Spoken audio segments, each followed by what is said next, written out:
복음의 통로 CGN-TV, 여기는 열방을 변화시키는 독수리 오영재입니다. 자, 오늘도 저와 함께 아주 힘차게 비상해 주실 우리의 독수리 남매분들을 모셔봐야 되겠죠? 어서오세요. 안녕하세요. 자, 여러분. 복음의 천사들이 찾아서 날아가는 우리는 독수리 오영재. 와, 이게 참 에너지가 팍 넘쳐. 그러게 네. 우리 대본에도 없는 대사를 하시는 저 우리 담비 양의 그 열정, 우리가 참 그 열정을 배워야 합니다. 그러니까요. 열정 공예까지 딱 좋은데, 예, 제자리를 조금씩 넘보는 것 같아서. 부족해지고 있는 거예요. 그런 것 같은데요. 네. 아우, 예. 죄송합니다. 자, 복음을 찾아 떠나는 여행. 저희는 개인적으로 이 시간 참 너무 많이 기다리고 있는데요. 저희만 기다리고 있는 건 설마 아니겠죠, 설마. 설마. 네. 그럼 너무 슬프잖아요. 그러니까요. 우리가 모르긴 몰라도 우리보다 훨씬 더 기다리는 분들이 계신데 아마도 그건 선교지에 계신 선교사님들이 굉장히 많이 기다리실 거고요. 이 시간을 통해서 우리 모든 사역제 선교사님들께서 독수리 날개침 같은 새 힘을 얻으실 줄로 믿습니다. 있습니다. 항상 멘트 준비하시나 봐요. 그러니까요. 그러게 말이야. 자, 그럼 저희도요, 힘찬 비행을 이제부터 시작을 해보도록 할 텐데요. 오늘의 선교사님이 계신 나라와 관련된 제가 키워드를 알려드릴 테니까요. 여러분이 어떤 나라로 오늘 선교 여행을 가는지 맞춰주시겠어요? 이런 거 좋아하죠, 센스 있게. 또. 그렇죠. 센스. 자, 첫 번째 키워드입니다. 코끼리. 아프리카. 코끼리. 아프리카에 있는 아니, 나라. 아프리카? 코끼리 하면 아프리카. 너무. 버튼 누르고 하셔야죠.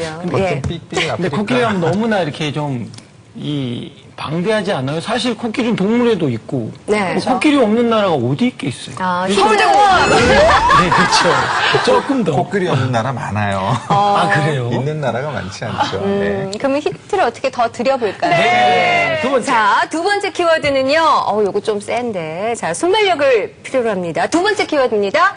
불교와 국왕의 나라. 삐삐삐 정답. 서담비님. 네, 오영재. 네. 저 태국.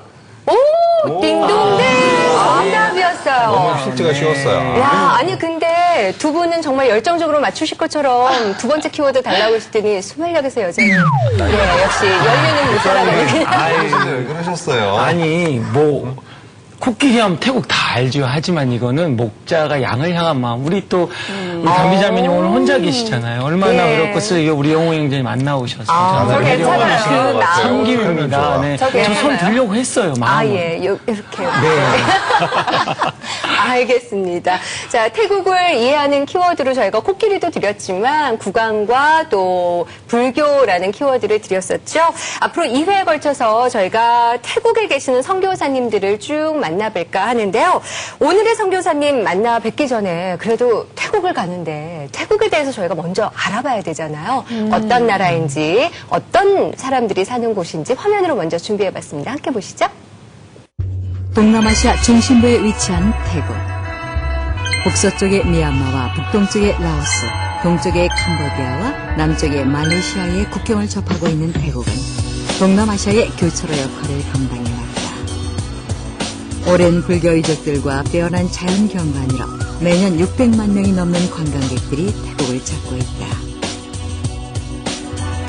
불교를 국교로 하는 국가답게 어느 곳에서나 쉽게 만날 수 있는 태국의 불교 유족들은 국민 정서의 뿌리가 되는 종교적 신념을 나타내고 뿐만 아니라 코끼리를 신성시하며 이를 국가의 수호신으로 여기기도 한다.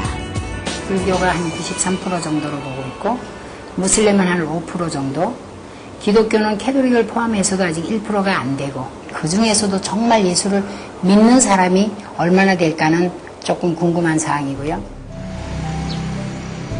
태국의 사찰은 수행을 위한 공간이지만 전통적으로 마을의 중심 역할을 해오기도 했는데 이는 병원과 학교의 역할을 하는 교육의 중심지가 되어 어른뿐 아니라 아이들에게도 많은 영향을 미쳐왔다.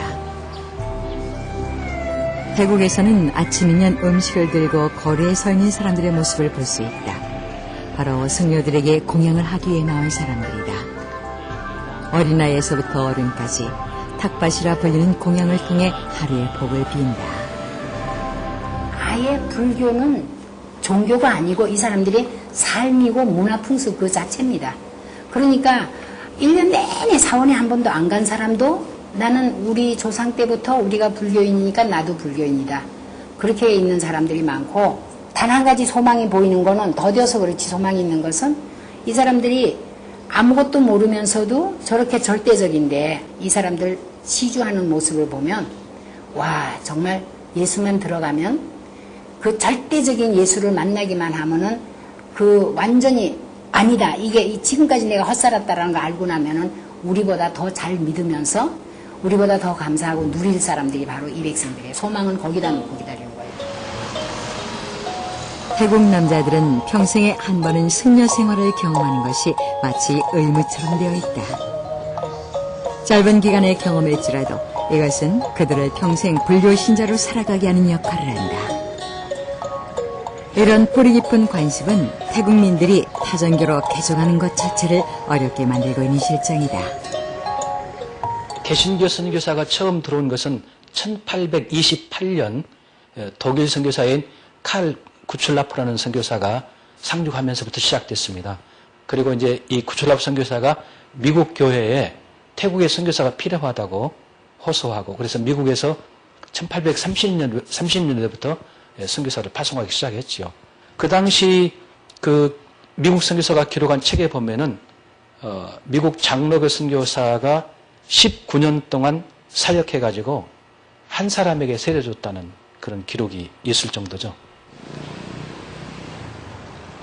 태국은 한국보다 60년이나 앞서 복음이 전해졌지만 1000만이 넘는 방콕 인구 가운데 교회는 270여 개, 크리스천 인구는 0.6% 정도다. 종교의 자유가 인정된다고는 하지만 영적인 시각으로 볼 때 태국은 분명 영적 사각지대다. 이런 상황은 태국 선교가 그만큼 어렵다는 의미도 되지만 반대로 아직 복음을 위해 선교 사역을 할 수 있는 기회가 열려 있다는 희망을 갖게 해준다. 태국은 지리적으로 인도 차이나 반도의 하나의 중심부에 있습니다. 그리고 세계를 다니는 모든 비행기에 아주 그 중심 역할을 하는 곳이 바로 태국입니다. 그래서 거의 모든 항공사의 비행기들이 태국을 거쳐서 가게 됩니다. 그래서 태국이 복음화되면은 그 다음에 그 가능성은 엄청나게 크다고 봅니다. 그 주변에 인도 차이나는 말할 것도 없고 전 세계적으로 큰 역할을 감당할 수 있지 않겠나 생각합니다. 보통 이제 태국 하면은 사원을 많이 떠오르게 되잖아요. 네. 근데 저걸 보면서 뭐라 그러나 그 불교의 나라인 줄은 알았지만 좀 굉장히 그 불심이 남녀노소를 불문하고 너무 강하다라는 느낌을 확 받은 것 같아요. 맞아요. 그래서 어떤 분들은 태국을 하나님을, 아니, 신을 가장 가까운 곳에서 만날 수 있는 곳이다. 그런데요. 그만큼 사원이 많다는 거죠. 예. 태국 전체에 3만 개, 방콕에만 800개가 넘는 사원이 있대요. 종교의 자유는 있지만 거의 모든 사람들이 불교를 믿고 윤회를 믿고 선행을 통해서 구원을 받을 수 있다. 해탈에 이를 수 있다. 그런 믿음을 갖고 있다고 합니다. 저는 영상을 보면서 가장 놀라웠던 부분이 이제 아침에 다들 막 회사 가기도 바쁠 텐데 황색 가사를 입은 탁발생에게 막 절을 하면서 공양을 바치는 그 광경을 보면서 충격적이었어요. 아, 저런 땅에서 어떻게 복음을 전하나. 참 불상과 그 승려를 정말 신성하고 존귀한 존재로 여기고 있다라는 게 그렇죠. 저분들의 생활 속에서 묻어나는 것 같아요. 저도 이렇게 담비 씨처럼 보면서 굉장히 놀랐었는데 이렇게 보면 이 영상에서 이렇게 쭉 보니까 선교사님들의 선교 활동이 정말 쉽지는 않겠다라는 그런 생각이 들더라고요. 그리고 또 한 가지는 우리가 또 인터뷰에서도 봤지만 마치 이제는 종교가 아닌 그들의 삶이 되어버린 그들의 열정이 만약에 선교에 불이 붙으면 그게 밑거름이 되지 않을까라는 그런 희망을 갖기도 하더라고요. 맞아요. 불 붙이기가 힘들어서 그렇지 불 붙기만 하면 그냥 활활 타오를 곳이 태국이 아닐까 그런 희망을 저희도 가져보게 되는데요. 저희가 이렇게 앞서서 태국의 전반적인 모습과 또 어떤 나라인지 공부를 해봤잖아요. 그렇다면 이제 본격적으로 오늘 소개해드릴 선교사님을 만나 뵈야 될 텐데요. 오늘 만나뵐 선교사님은요. 태국의 라플라우 지역에서 사역을 하고 계시는 김재현 선교사님 그 주인공이십니다. 여러분들 지금부터 함께 만나보시죠. 태국의 수도 방콕. 방콕은 태국의 대도시답게 수많은 인구가 밀집하고 있는 곳이자 정치, 경제, 문화의 중심지가 되는 곳이다. 불교 국가답게 도심 곳곳에도 탄성이 절로 나올 정도의 화려한 사원들이 눈길을 끄는 것. 그러나 방콕을 조금만 벗어나면 도심의 화려한 모습과는 전혀 다른 빈민가 라플라오가 있다.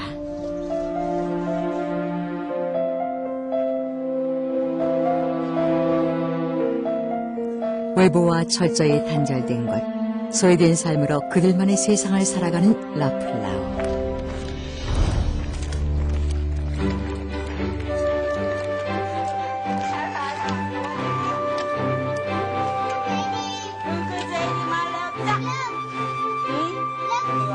아무도 돌아보지 않는 것. 바로 그곳에 김재현 선교사가 있다.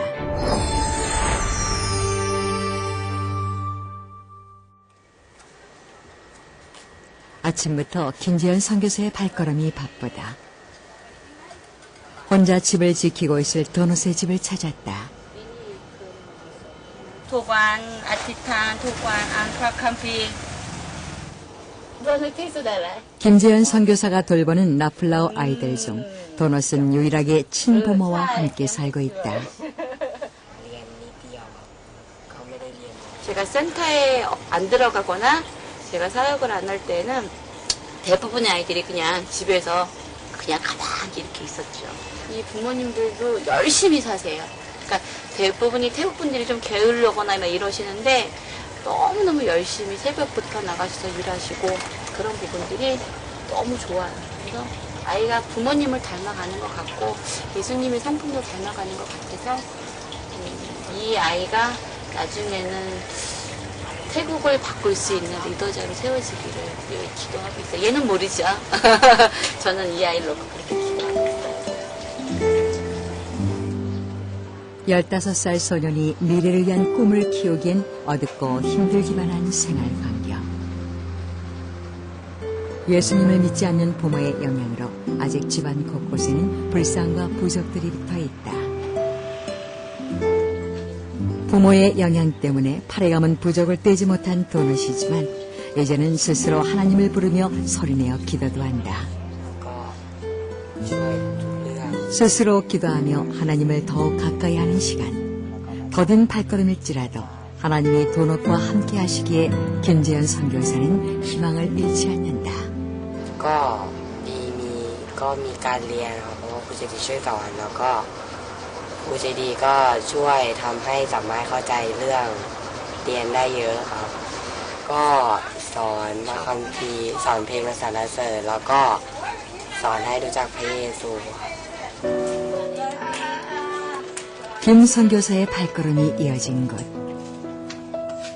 13살 소녀 남의 집이다. 남은 선교센터 아이들 중 얼굴이 가장 어둡다.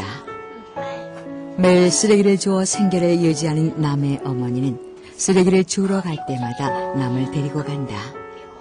친구들과 어울리지 못하고 매일 쓰레기장을 뒤져야 하는 남은 모든 상황이 원망스러울 뿐이다. 하지만 하나님 얘기에 조금씩 희망을 갖기 시작한 남. 김 선교사는 남의 얼굴에 들인 그림자가 하루빨리 거치길 바랄 뿐이다. ดีค่ะที่มีความสุขที่ได้ไปเรียน แล้ว ก็ ก็ มีเพื่อนเจอเพื่อนเยอะ 여기에서 태어나서 이곳 환경만 보고 자라는 아이들이 거의 90%예요. 그래서 제가 처음 이 사역에 와서 2달이 지난 후에 데리고 간 데가 아속사거리라고 태국에서 제일 중심가예요. 거기에서 6개월의 애들을 쫙 세워놓고 건물을 보여줬어요. 근데 애들이 저게 뭐냐 그러더라고요. 저거는 집도 있고 회사도 있다. 너희들이 맨날 사먹는 10바짜리 20바짜리를 먹고 사람들도 있지만 그렇지 않고 한 달에 몇만 바짜리 집에서 사는 사람도 있고 너희들이 다니는 학교는 공짜로도 다니지만 영어로만 배우는 학교도 있다. 너희들이 노력하고 너희들이 공부를 더 많이 한다면 지금 생활보다는 훨씬 더 좋은 생활을 누릴 수 있다. 너희들이 여기에서만 계속 살고 싶니? 아니면은 저렇게 좋은 곳에서도 살고 싶니? 물론 하나님을 먼저 믿어야 된다. 그랬더니 아이들이 그 꿈이 조금씩 변하기 시작했어요. 쓰레기장에서 주워온 옷가지들과 비가 오는 날엔 여접시 물이 새는 지붕. 구석에 앉아 한 끼를 때우는 이곳이 13살 소녀 남의 공간이다. 이제는 자신뿐 아니라 가족의 구원을 위해 기도하는 남. 이 어린아이들의 기도로 라플라오는 분명 희망의 땅이 될 것이다. 집을 보니까 제가 따로 살고 있는 그 집이 너무 미안해요. 그래서 하루속히 빨리 이곳으로 다시 들어올 거예요. 이곳이 빈민촌이지만 빈민촌이 아닌 하늘나라의 천국과도 같은 곳으로 만들어주고 싶어요. 눈에 보이는 라플라우의 환경은 눈살을 찌푸리게 한다. 마을인지 쓰레기장인지 구분이 가지 않을 정도로 쓰레기로 뒤덮인 것. 비록 지금은 쓰레기 마을이지만 하나님의 희망을 심어주고자 김재현 선교사는 이곳에 새로운 공간을 만들었다. 이것은 라플라우 아이들이 모이는 태국 어린이 비전센터.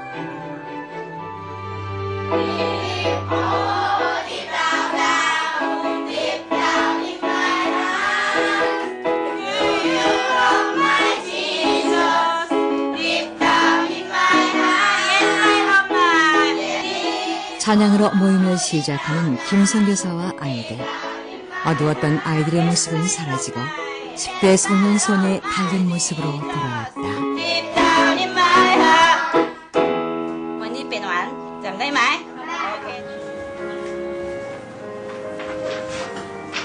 성경 필사를 하는 아이들. 작은 손으로 성경을 필사하는 모습이 제법 진지하다. 수업을 시작하기 전 찬양을 드리고 성경을 쓰며 아이들이 복음을 접할 수 있도록 하는 게 김재현 선교사의 교육 방침이다. 저희 공간이 좀 좁기는 하죠. 그래도 바깥에서 사역했을 때보다는 너무 좋아요. 일단은 덥지 않아서 좋고 아이들이 에어컨 있어서 너무 좋고. 하루 종일 쓰레기를 지우러 다니던 아이들. 친구를 사귀고 싶고 공부를 하고 싶어도 할 수 없었던 아이들. 그런 아이들을 모아 마을 공터의 나무그늘 아래서 매일매일 성경 공부를 시작했다. 지원해주는 단체 한 곳 없던 터라 모두가 말렸던 사역이었다. 하지만 그럼에도 그녀가 사역을 계속했던 건 그녀를 기다리는 아이들 때문이었다. 제가 23살 때 하나님께서 저에게 세계의 모든 아이를 주겠다라고 말씀을 하셨는데 그 의미를 사실을 몰랐어요. 몰랐는데 한국에서는 돈을 받고 아이들에게 양육하는 유치원 교사였는데 오늘 하나님께서 저를 부르시면서 그냥 나와 함께 가자 이렇게 말씀하셨는데 전 싫다고 그랬어요. 돈과 명예 이런 걸 다 버리고 하나님을 따라가기에는 너무 자신이 없었고 저를 버리고 남을 위해서 산다라는 걸 생각해 보지 않았었거든요. 그래서 굉장히 많이 거절을 했었는데 마지막 하나님께서 너 이래도 안 오면은 내가 너의 목숨을 걷어가겠다 이렇게 말씀을 하셔서 그러는 3번의 그 과정 가운데 많은 일들이 있었거든요. 그래서 이렇게 망가진 모습이지만 하나님께서 원하신다면 이제야 가겠습니다 해서 많은 거를 잃고 난 다음에 하나님한테 순종을 한 거죠. 열방의 아이들을 너에게 주겠다 약속하신 하나님. 사실 그 약속 뒤엔 김재현 선교사의 아픔이 숨어있다. 19살 김재현 선교사는 청천벽력 같은 병원의 진단을 받았다. 선천적 난소기형으로 아이를 낳지 못할 거라는 진단이었다. 좌절하고 아파하고 있을 때 하나님은 그녀에게 열방의 아이들을 약속하셨다. 그리고 그 부르심에 김재현 선교사는 낯선 태국 땅, 부모의 손길이 필요한 라플라우에 도착했다. 그러니까 2007년 10월 28일서부터 제가 여기에 기내용 가방 2개에 하나는 영어 교재, 하나는 미술 교재를 가지고 들어왔어요. 그래서 여기에서 내가 영어와 미술과 여러 가지를 가르치고 싶다, 허락해 주겠냐. 그러나 나는 이것만 가르치러 온 사람이 아니고 선교사고 이곳에서 하나님의 말씀을 증거하고 싶다. 그래도 되겠냐라고 했을 때 주민 대표가 오케이 했어요. 왜냐하면 이 나라는 크리스찬이라고 해도 그냥 나하고는 좀 다른 종교라도 그냥 하나의 복을 받는 거라고 생각하기 때문에 어떤 종교에 대한 개념은 없었던 것 같고요. 외국인이고 공짜로 뭔가를 가르쳐준다라고 하니까 그게 좋아서 저를 흔쾌히 받아들였던 것 같고요. 또 태국 사람은 선생님이라는 그 직업을 굉장히 존중해줘요. 그래서 아마도 그런 것들이 저한테는 유익한 그런 기회가 됐던 것 같아요. 아이들을 남겨두고 비전센터를 나오는 김재현 선교사. 지금 어디로 가시는 거예요? 지금요, 이제 자비량 벌로 한국 아이들 아르바이트 하러 가요. 가르쳐주러. 자비량 선교사인 그녀는 일주일에 3번 아르바이트를 하며 사역비를 충당하고 있다. 이거 안 하면 사역하는데 되게 어려워요. 그리고 제가 처음에 태국에 왔을 때는 후원금이 하나도 없었어요. 잊었던 집사님이 한국으로 철수하시면서 제 사정을 아시고 혹시 아르바이트 하겠냐 그래서 한국 아이들 한국어하고 수학하고 미술을 가르쳤어요. 그래서 그걸로 제가 사역하는 데 큰 힘이 됐었어요. 혼자서 많은 아이들을 양육하는 것도 벅찰 텐데 사역비 충당을 위해 아르바이트까지 해야 하는 김재현 선교사. 빡빡한 일정 때문에 자신의 건강도 돌보지 못하는 그녀지만 아르바이트를 할 수 있게 달란트를 주신 하나님께 감사할 뿐이다.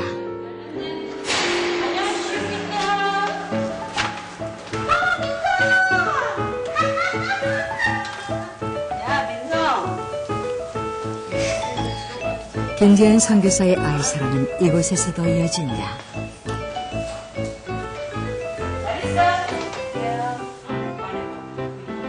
세 번 읽어준다. 집 뒷뜰에는 커다란 은행나무 한 그루. 선교사가 아닌 선생님이 되는 시간. 앉지 못할 만큼 굵습니다. 태국에 거주하는 한국 아이들에게 한글을 가르쳐주는 그녀. 이 시간만큼은 엄격한 선생님의 모습으로 돌아간다.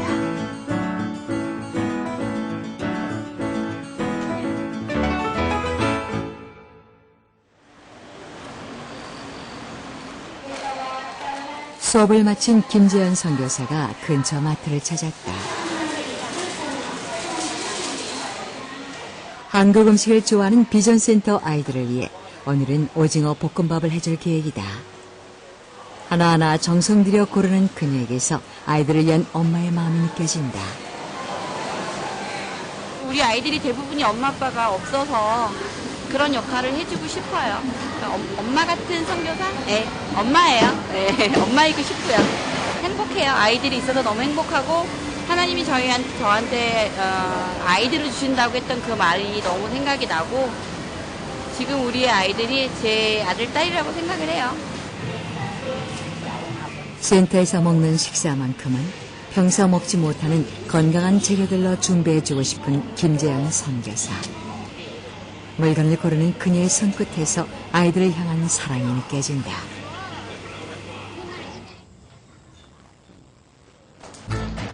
하루 종일 김 선교사를 기다린 아이들이 저녁 준비에 두 손을 걷어붙였다. 야채를 손질하고 쪼그려 앉아 오징어를 다듬는 아이들.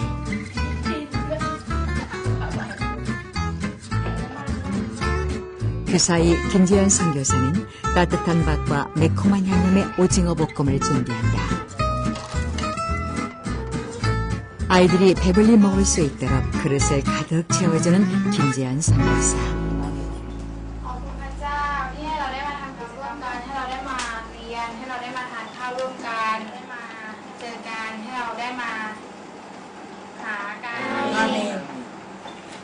드디어 식사 시간이 시작됐다. 이렇게 만나지 않았다면 지금 이 시간 밥을 굶고 있었을지도 모르는 아이들.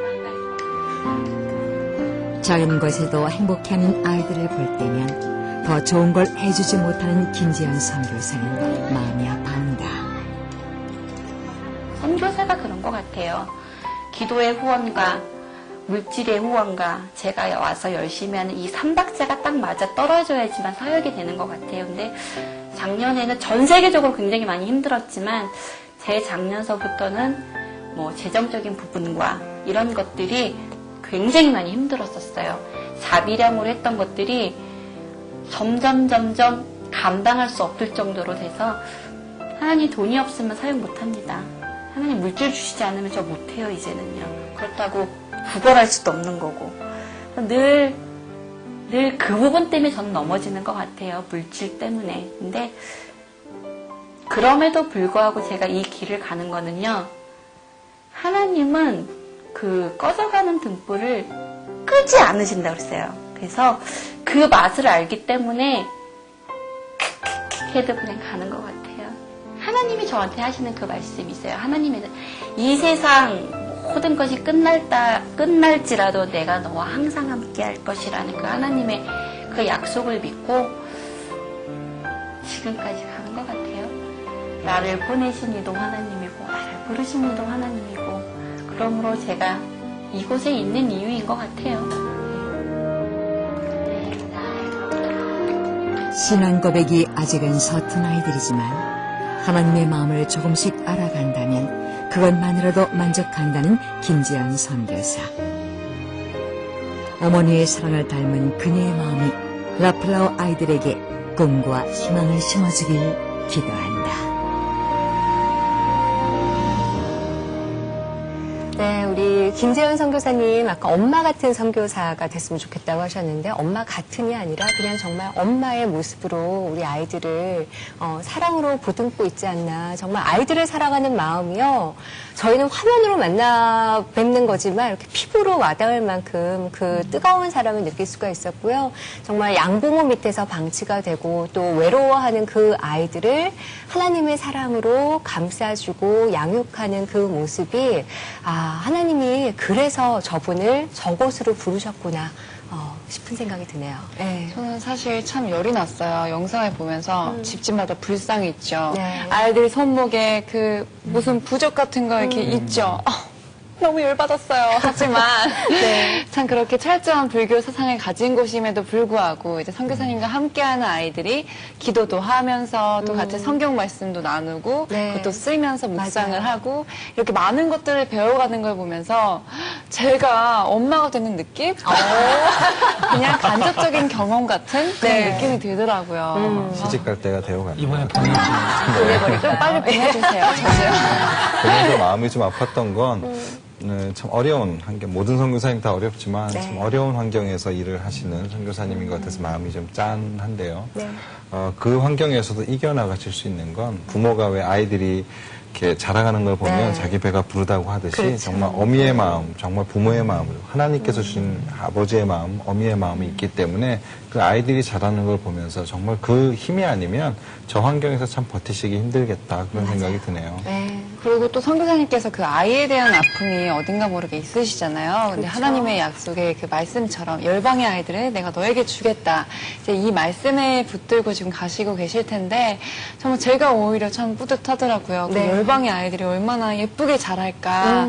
이제 그런 생각이 참 많이 드는 그 하나님이 맺어준 그런 가족이다. 라는 그런 생각이 들더라고요. 뗄래야 뗄 수 없는 그 가족. 뗄 수 없는 우리 같은. 이렇게 나가요.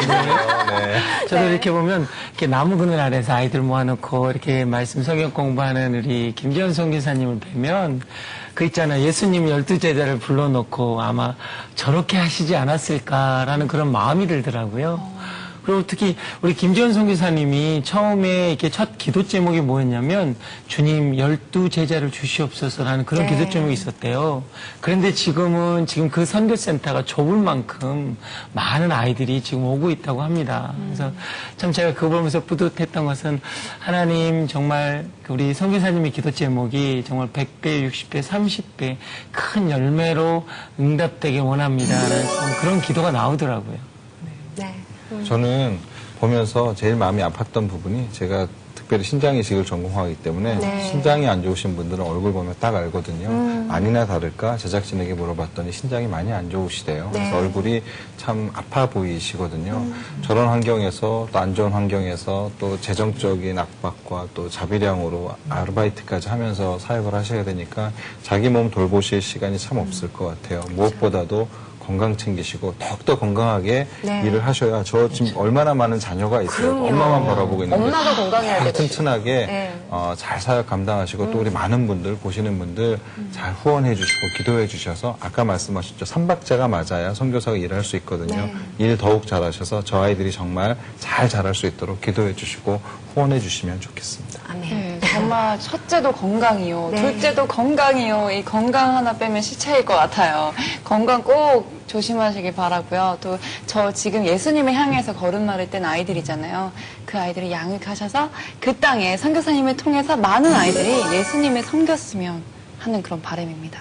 네, 정말 하나님으로 인해서 위풍당당한 엄마 같은 선교사님, 우리 김재현 선교사님, 그 한 걸음 한 걸음을 분명히 하나님께서 귀히 여겨주시고 축복해주시고 인도해주시리라 믿고요.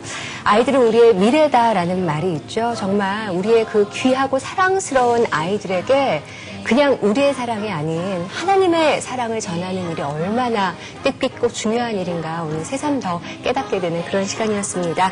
김재현 선교사님을 통해서 태국의 어린 아이들이 하루빨리 하나님의 사랑의 인도하심으로 그 영양분을 쏙쏙 받고 자라는 귀한 아이들이 됐으면 좋겠고요. 저희 또한 기도하도록 하겠습니다. 그리고 우리 선교사님 사랑합니다.